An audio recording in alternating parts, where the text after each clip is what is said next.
જોર્જિયાની bib કાઉન્ટીમાં લૂંટના ઈરાદે Gujarati ફેમિલીને shoot કરવા સહિતના ઢગલાબંધ ક્રાઇમમાં સંડોવાયેલા 3 અમેરિકન્સને કોર્ટે આજીવન કેદની સજા ફટકારી છે.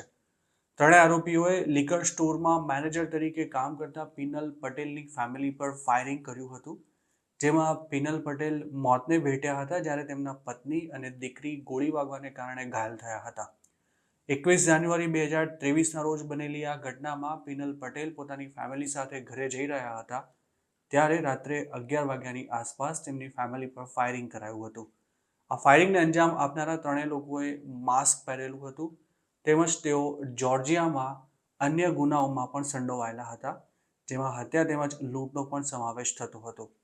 અમેરિકન મીડિયાના રિપોર્ટ્સ અનુસાર પીટ પટેલ તરીકે જાણીતા પિનલ પટેલે પોતાને લૂંટવા આવેલા લોકોનો પ્રતિકાર કરતા તેમના પર ફાયરિંગ કરવામાં આવ્યું હતું, જેમાં તેમના પત્ની રૂપલબેન અને દીકરી ભક્તિને પણ ગોળી વાગી હતી. ગુજરાતી ફેમિલી પર ફાયરિંગ કરવાના કેસમાં પોલીસે આ ત્રણેય આરોપીઓની એક પછી એક ધરપકડ કરી હતી, જેમાં જાન્યુઆરી 2023માં શાઉન મિલ્સ, સપ્ટેમ્બર 2023માં કેથ બેડિંગફિલ્ડ અને માર્ચ 2024માં 20 વર્ષના ડોની વ્હાઇટની ધરપકડ કરવામાં આવી હતી. આરોપીઓએ પિનલ પટેલની ફેમિલી પર અટેક કરવા ઉપરાંત બીજા પણ આ જ પ્રકારના ઘણા ગંભીર ગુનાઓને અંજામ આપ્યો હતો. જાન્યુઆરી 2023માં તેમણે સાઉથ કાઉન્ટીમાં એક ઘરમાં લૂંટ ચલાવી હતી અને તે દરમિયાન 3 બાળકો અને તેમની માતા પર પણ અટેક કર્યો હતો. આ ઘટનાના 9 દિવસ બાદ તેમણે જોર્જિયામાં જ અલગ અલગ વિસ્તારોમાં ઘરફોડ ચોરીઓ કરવા ઉપરાંત કેટલાક લોકો પર અટેક પણ કર્યા હતા.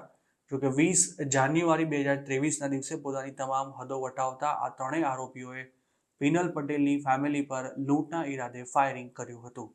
પિનલ પટેલને આ ત્રણેય હત્યારાઓએ તેમના ઘરની બહાર જ શૂટ કર્યા હતા અને તે પહેલા તેમણે ઇસ્માઇલ હસન સલીમ નામના એક વ્યક્તિને પણ તેની જ કારમાં ગોળી મારી હતી.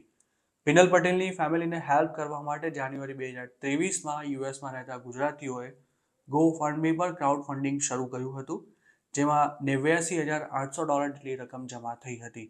મૃતક પિનલ પટેલ આણંદના કરમસદના રહેવાસી હતા.